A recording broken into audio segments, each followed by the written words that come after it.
Hi all, I'm Ajit Thomas, a faculty at Xylem Languages, and as part of our spoken English classes, we're gonna look at a new topic, which is idioms. Now, this is a name which evokes a lot of laughter. Yeah, when I say it in the class, students immediately start saying idioms. But anyway, here is one example in Malayalam. Urlekku upperi. What does it mean? It means answering immediately to, responding immediately to what is being said. And why is it an idiom? It's an idiom because Urlekku upperi doesn't give you any idea about what it means. So this is what an idiom basically is. Let's look at it in detail and you will get to know what it is. So an idiom is a phrase or an expression which has a meaning that cannot be understood from the individual words that constitute it. So an idiom is made up of a set of words, but if you look at those words and try to figure out the meaning of the idiom, you will fail. That is what an idiom is. And idioms are specific to languages and culture, so it's hard to translate them. Now, Urlekku upperi, of course, can't be translated into English. That's why it's said that idioms are hard to translate. Let's look at a few more examples in English. Break a leg. When you hear that, what do you think? And let's look at what it means. But before we look at what it means, let's look at its history. It's supposed to have originated from this idea that wishing someone good luck can bring bad luck. Good luck wish ചെയ്യുന്നത് പോലും bad luck കൊണ്ടുവരുന്നുള്ള ഒരു വിശ്വാസം കാരണമാണ് break leg എന്ന expression വന്നത്, and it means good luck. Look at the contradiction. The expression is break a leg, but it means good luck. Now, raining cats and dogs. Some of you at least must have heard of this expression. And it came from the poor drainage systems that existed at that time. So whenever it rained heavily, dead animals that were stuck in the drainage system would be washed out into the streets, or animals that were dead on the rooftop would be washed out onto the roads. So from that came the expression, or it's believed that this expression came from that, and it means raining heavily. So if you remember the history of its origins, you'll be able to remember this idiom.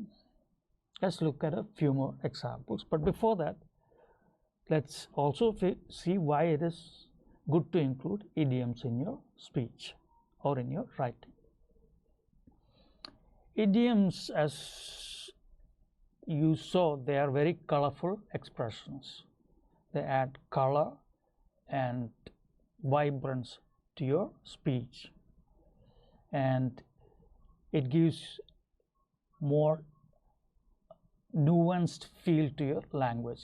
It gives slight flavors which wouldn't be there with common English words, and it evokes emotions or feelings or ideas in a manner that normal language wouldn't. Also, it can be used to express complex ideas in a memorable way. So when you use idioms, people will remember what you said. That's another reason why you should include idioms in your speech. Let's look at a few examples that you can use in your everyday conversation to make it more exciting. Spill the beans. Let's look at where this expression comes from. In Greece, voting was done using beans. And if the beans were revealed before the results were announced, the secret would be out as to who got elected. So in time, it started meaning revealing a secret. So spill the beans means revealing a secret. Now beat around the bush. This is something many of you have heard about. So it means not coming directly to the point, but it came from this. This is the history of the word, or the origin of the word. Hunters in the past, when they needed to flush out animals that were hiding, that is, bring out animals that were hiding, they would beat around the bush, not on the bush, not beat the bush, around the bush, and that would scare the animals out. And from that came the expression beat around the bush, which means avoid getting into the topic directly. You talk around the topic, but you don't talk about the topic directly. Now, cut corners. This is something that we all like to do. Imagine you're walking along a road and there is a 90-degree turn, but before the turn there is empty space that you can walk through. So would you walk along the side of the road and take that 90 turn, or would you cut across the empty land that's there? Most of us would prefer cutting across the empty land that's there. That is, walk diagonally so that you walk from one road to the other. And from that came the expression cut corners, and it means do something poorly to save time or money. So when you cut across the empty land, you're taking a shortcut. So that's what it means. Cut corners means take shortcuts in order to save time or money. The next idiom is get cold feet. Now imagine you're about to face an audience and you're not familiar with anyone sitting in front of you, or maybe it's your classmates. And what do you feel? You feel scared. Imagine you are sitting on the stage and the first thing that you're scared about is getting on your feet. And there is another aspect to it. When you're scared, blood is pumped more to your heart than to your extremities, such as your hand and feet. So it makes it cold.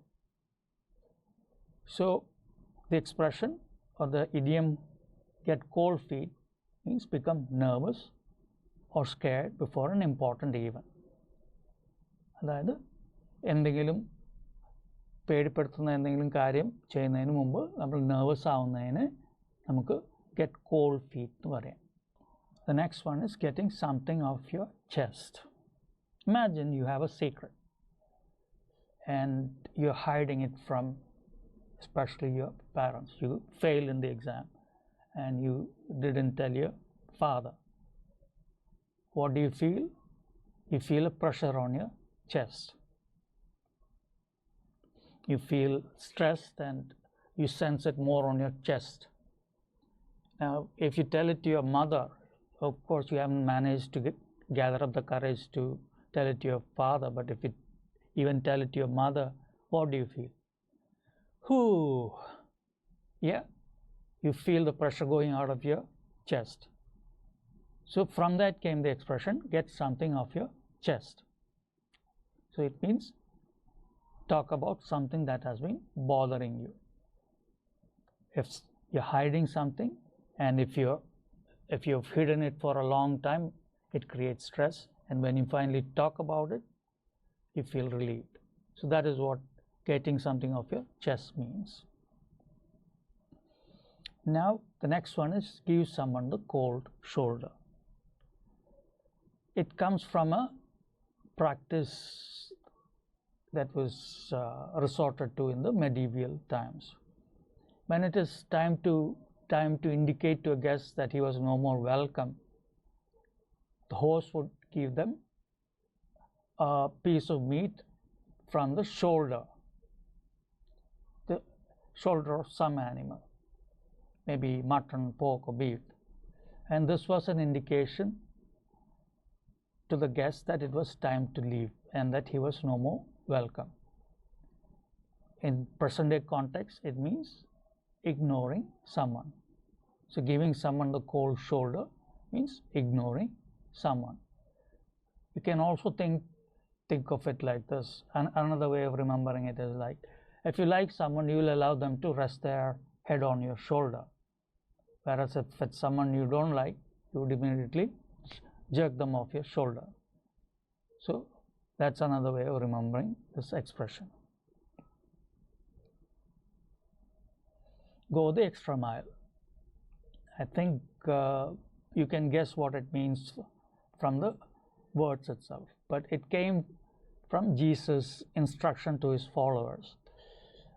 In Roman times, the soldiers were allowed to punish people by making them carry heavy loads for a mile. And what Jesus instructed his followers was to go an extra mile. And this translates into making an extra effort. So go the extra mile means making an extra effort. The next one is something that you probably heard about, hitting the nail on the head. Imagine you are hammering a nail into the wall, and if you don't hit it on the head, if you don't hit the nail on the head, what happens? It bends, or you have to hold the nail while you're hitting it, and if you miss the head, you'll be hitting your fingers. So if you hit the nail on the head, you are doing it exactly right, and that's what the expression means, being exactly right.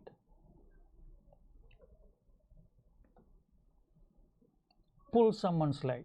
This is also something that you're familiar of. At least some of you have heard of it. It means it came from this practice of tripping people up. That is, imagine someone is walking along and you stick your leg out, and that person trips over your leg and falls. And the rest of the people laugh at it. So it evokes laughter, or it makes people laugh. So over time, it came to mean to joke with someone. So pull someone's leg is making fun of somebody. Next one is seeing the big picture. Imagine you are a painter and you're standing close to the painting and doing the work. But if you stand back, you'll get to see the big picture. That is, you get to see the painting as a whole. And from that came this expression. And it means understanding the overall situation. So in order to get the overall picture, you need to stand back and take a lot more factors into consideration. That's what it means when you say see the big picture. Okay, so these are some idioms, and again remember, idioms are words or expressions or phrases which have a meaning that cannot be understood from the words that are used to make them. And why should you use idioms? They make your language colorful and they evoke emotions, and you can say something deeply meaningful in a concise manner using very few words. And to know more about idioms and such expressions in English, you can join our spoken English classes. And in order to do that, you can click on the form link below and fill in the details. And don't forget to subscribe to our YouTube channel for more such content. Thank you.